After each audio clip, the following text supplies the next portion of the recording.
Hello, I'm the Ricoh GXR and I'm a freak of a camera. I'm a hideous monster unlike any camera you've ever seen before.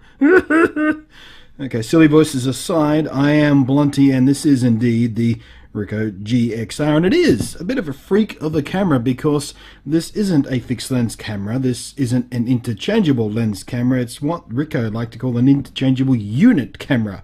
Check this out. Shabam.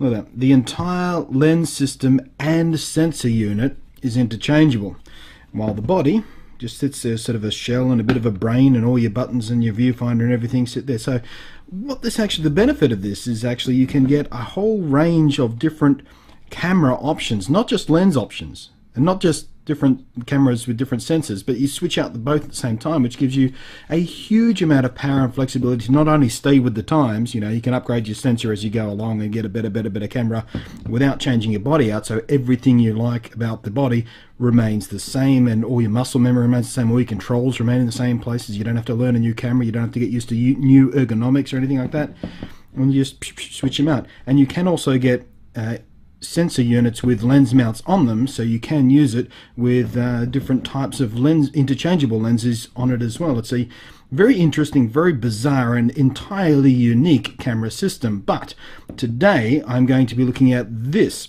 interchangeable unit thingy, which is the Ricoh A16, which is the newest unit for the GXR system, and it is the first with a APS-C size sensor and a zoom lens. But if it's a zoom lens, where's the bloody zoom ring? It's a solid chunk of metal there. How am I supposed to zoom? Well, it's all electronic actually, which is a bit kooky and a bit tough to get used to, but see, there we go. Just by your little rocker switch there, which is very, very unusual and honestly took me a while to get used to. I'm used to going, where's my focus, where's my zoom? But no, it's all done via the body electronically. And the body is fairly standard sort of layout for a camera. You got power and shutter and your little adjustment knob up there and your mode dial there and your bunch of controls over here. Nothing really spectacular or stand out there. The screen is quite nice. Again, not spectacular, not crappy, but it did the job really nicely. And as you can see, the little level bouncing around there, which is also very handy to have.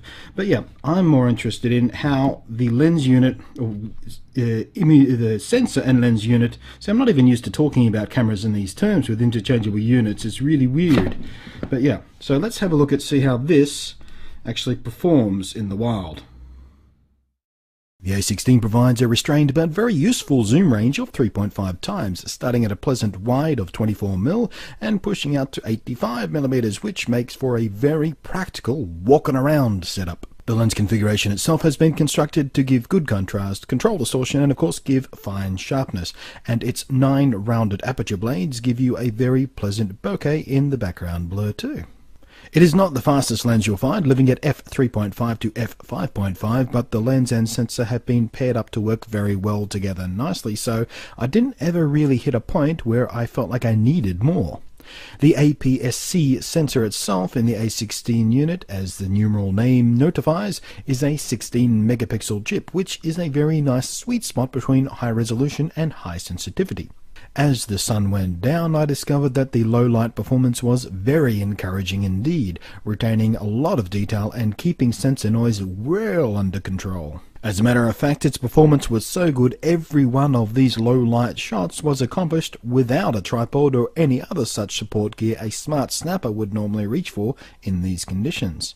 Which means when you're out shooting with this setup, you can afford to travel extra light and leave some of the heavier gear at home, which is always welcome in my book. And of course, alongside the auto and semi-auto mode, you can take full manual control over ISO, aperture and shutter speeds, so you can properly explore a range of styles and effects to your heart's content.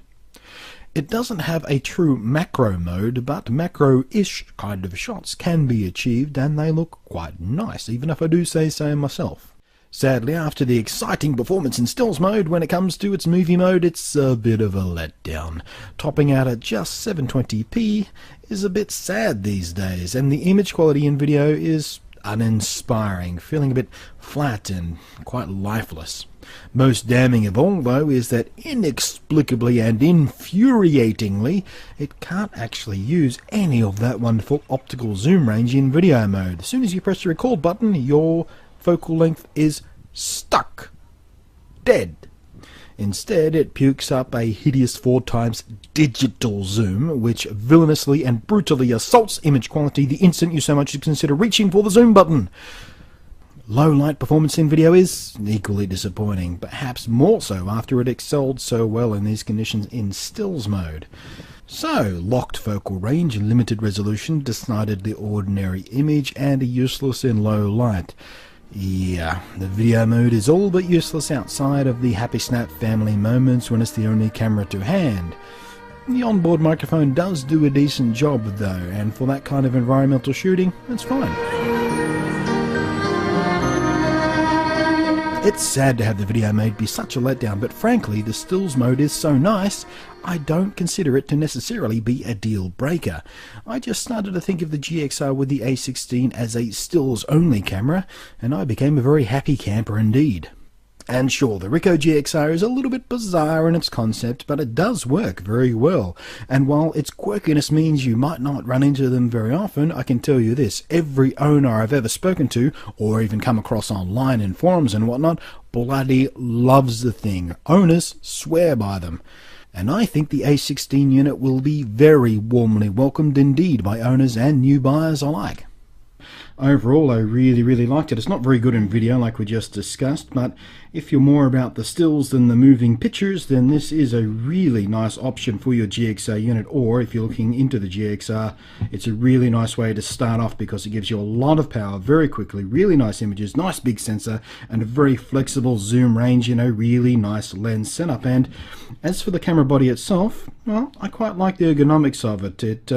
It feels really nice in the hand. You got this rubbery bit here, which sort of, it's a nice secure grip, another piece of rubber near your thumb, and I used it the entire time without a strap or a wrist strap or anything like that, and felt entirely secure with it.